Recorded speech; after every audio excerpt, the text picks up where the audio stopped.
I just want to talk to you for a couple of minutes. I know this is impromptu, and thank you for coming out in the rain and in these circumstances. So the reason I wanted to get all you guys together here is because I wanted to thank you. And I'm not sure anybody's thanked you enough for what you've done.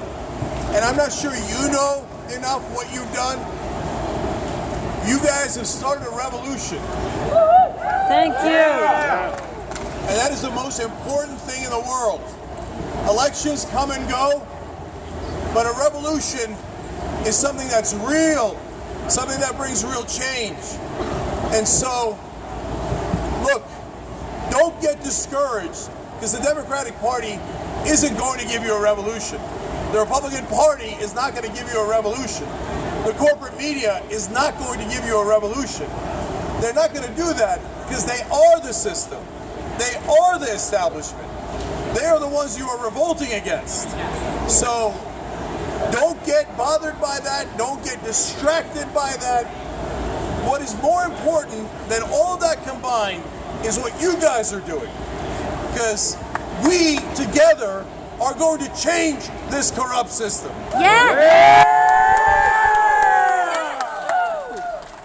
What Bernie Sanders has done, and I can't thank him enough, and Jane Sanders and everyone involved in that movement, and all of you that came from all across the country, and everybody out there that's a Sanders supporter.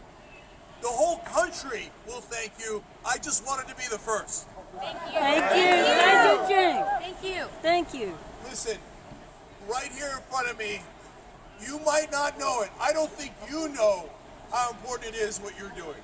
In front of me here, what I see is the new founding fathers and the founding mothers.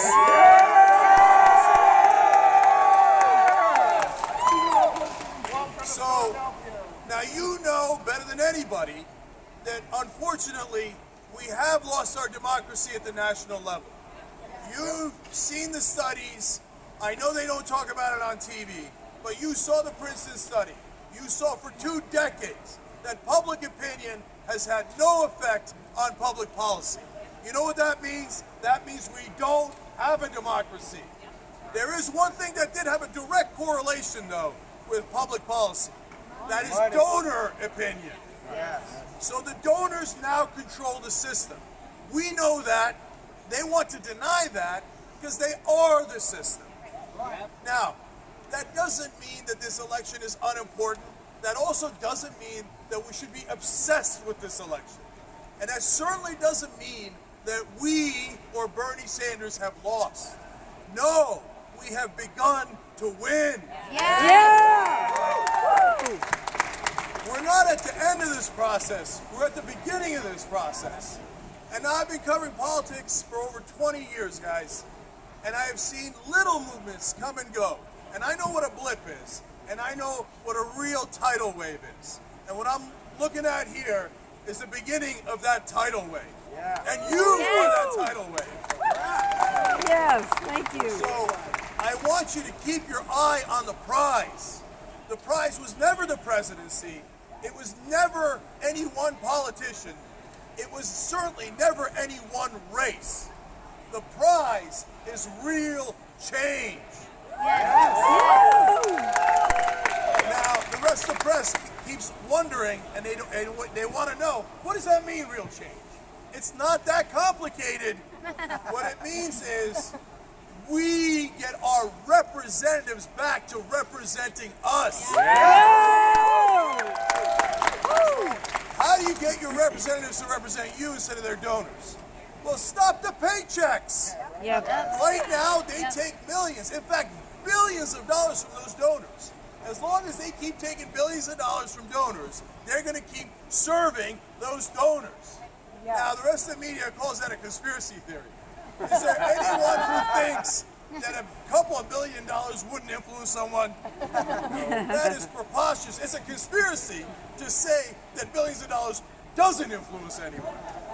So, how do you do it? You know what I think. A lot of you already know it. The answer is systemic change. And that change comes in the form of an amendment. Now think about it. The founding fathers were revolutionaries. They literally started a revolution kind of like you guys have right here. Now, they had to pick up muskets. They didn't have a choice. But luckily, since they were geniuses, they built revolution into the Constitution.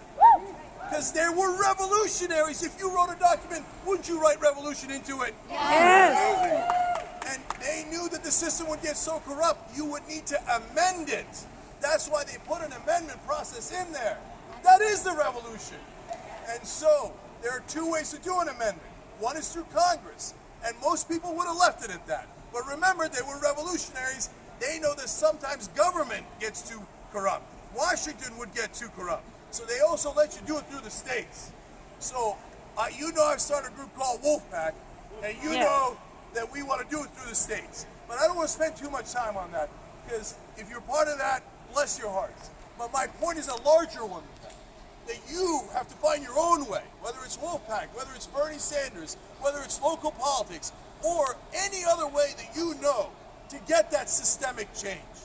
An amendment to get money out of politics rewrites the code and says, you cannot control our politicians anymore.